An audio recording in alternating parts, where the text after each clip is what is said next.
توبہ قبول ہونے کی نشانی یہ ہے کہ اس کے بعد انسان کا دل گناہ سے ہٹ جاتا ہے۔ کامیابی کا سفر نماز اور تلاوت قرآن پاک کے بنا ادھورا ہے۔ ہر رکاوٹ میں کوئی نہ کوئی بہتری چھپی ہوتی ہے جو اللہ تک لے جائے، اسے ٹھوکر نہیں کہتے۔ دل کے اچھے ہونے سے پہلے آپ کو زبان کا اچھا ہونا ضروری ہے، کیونکہ لوگوں کا پہلے آپ کی زبان سے واسطہ پڑتا ہے۔ دل تک تو کچھ خاص لوگ ہی پہنچتے ہیں۔ جب پریشانیاں حد سے بڑھ جائیں تو استغفار کثرت سے کیا کریں۔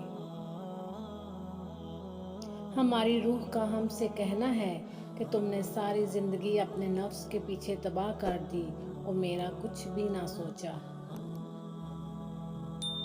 آپ کب صحیح تھے یہ کوئی نہیں یاد رکھتا، لیکن آپ کہاں غلط ہو یہ بات کوئی نہیں بھولتا۔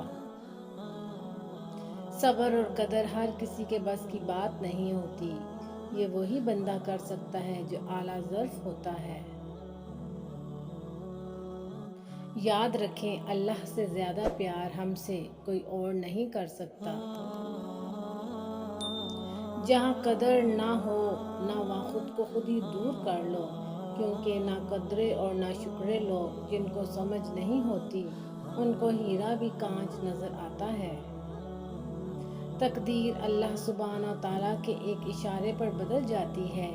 سنو، تم یقین رکھو، وہ بہتر لے کر بہترین دینے والا ہے۔ زندگی میں ہمیشہ وہ لوگ پرسکون رہتے ہیں جو پوری نہ ہونے والی خواہشوں سے زیادہ ان نعمتوں پر شکر کرتے ہیں جو انہیں اللہ تعالیٰ نے عطا کی ہیں۔ آپ کے ارد گرد کوئی مجبور، پریشان حال یا مصیبت زدہ ہے تو مت سمجھیں کہ یہ اس کی آزمائش ہے، یہ آپ کی بھی آزمائش ہے۔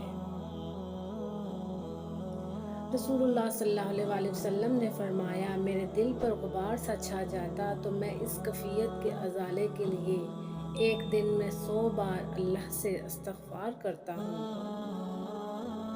ایک بات پر ایمان رکھیں، جو انسان ہمارے حق میں بہتر نہ ہو، اللہ اس انسان کو ہم سے دور کر دیتا ہے۔